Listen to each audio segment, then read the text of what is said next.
তো আজকে আপনাদেরকে দেখাবো আমার ব্রয়লার মুরগি প্রায় কিন্তু বিক্রি করা শেষ আছে, আর 20টা আছে, কিন্তু এই মুহূর্তেই 10টা সেল করে দেবো, আর 10টা আজকে দিনের ভিতরেই শেষ হয়ে যাইবে।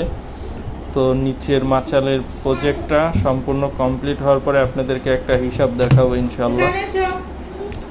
আর আজকে ভুট্টা ফার্মেন্টেশন করেছি 5 কেজি। তো 5 কেজিতে আমি 5 কেজি কিন্তু শুকনো, যা ভিজা অবস্থায় 10 কেজি হয়েছে। তো আমি অলরেডি ফিড এর ভিতর দিয়ে দিছি। তো ফিড আমি দিয়েছি আজকে 4.5 কেজি।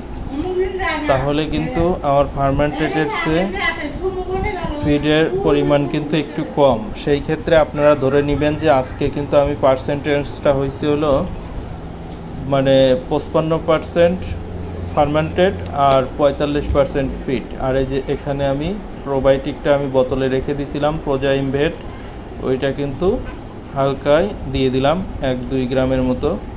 ওইটা দিয়ে এখন আমি সরাসরি মুরগিকে খাবার পরিবেশন করব।